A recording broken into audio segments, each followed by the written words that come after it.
A priori, tout va bien. Les élèves sont correctement informés et acceptent sans peine les mesures exigées pour enrayer l'épidémie. Seul est véritable motif d'inquiétude pour le principal du collège de Paia, un taux d'absentéisme qui augmente, passant de 8% en période normale à 15% en ce moment. Pour lui, 3 raisons à cela.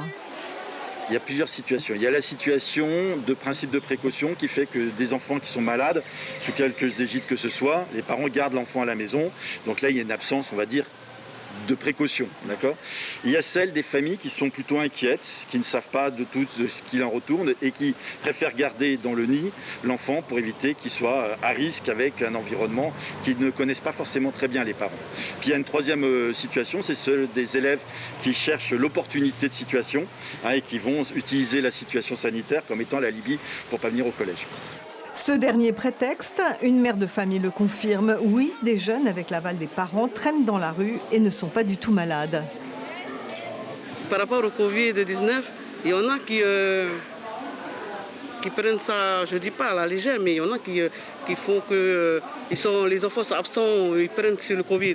Alors que j'en vois plein dehors, au lieu de venir à l'école, non. Ils disent que j'ai peur à cause du Covid. Non. Il faut assumer, quoi.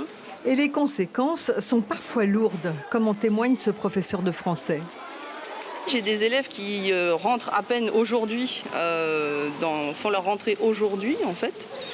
Concrètement, ça peut amener des difficultés parce que du coup, j'ai déjà commencé à manipuler des compétences, faire des exercices et cela arrive littéralement avec un bagage vide. Pourtant, un gros travail de sensibilisation est mené non seulement par la direction, mais aussi par les responsables de la vie scolaire.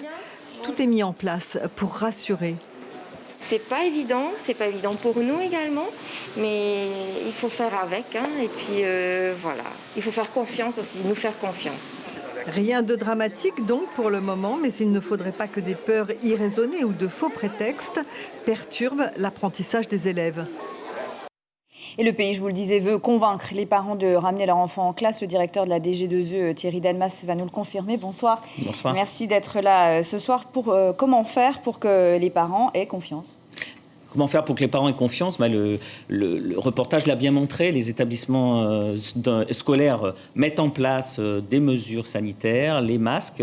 Il faut que les parents aient confiance en leur établissement. Il y a tout à montrer dans la première période qu'il n'y avait pas de contamination à l'intérieur de la classe. Les contaminations se font dans des lieux de vie, amicaux, familiaux, mais dans la classe, on n'a pas déploré de communication. Vous avez fermé les classes et vous avez constaté qu'il n'y avait pas de contamination, mais vous venez d'annoncer la semaine dernière que si un enfant était positif désormais au coronavirus, il serait bien placé en isolement, mais que sa classe ne sera pas fermée, qu'elle pourra continuer de travailler normalement. Est-ce que cela ne va pas aggraver encore le manque de confiance de certains parents ? Là, encore une fois, on travaille directement avec la santé, la direction de la santé. La direction de la santé met en avant le fait que les cas contacts d'élèves Covid qui, eux, sont isolés, peuvent continuer à travailler avec des masques. Donc, encore une fois, on est dans une logique de suivre les préconisations médicales et de faire en sorte que les élèves suivent une scolarité normale. Vous respectez les protocoles sanitaires. Dans le premier degré, on parle chiffre, le taux d'absentéisme est de près de 14%.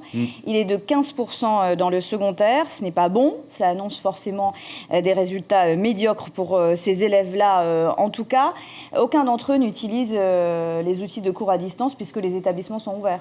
Oui, on avait utilisé les cours à distance parce que les établissements étaient fermés. Là, les établissements sont ouverts, les professeurs sont là, accueillent les élèves. Donc, effectivement, les élèves doivent venir en cours pour pouvoir continuer leur apprentissage et pour pouvoir être dans une logique de réussite scolaire et de réussite à l'examen. On entendait un parent d'élève le dire dans le reportage. Ce qui est encore plus surprenant, c'est que le taux d'absentéisme est aussi assez élevé dans les îles qui sont pourtant Covid-free. Donc, il y en a qui en profitent clairement du coronavirus. Oui, le principal l'a bien décrit.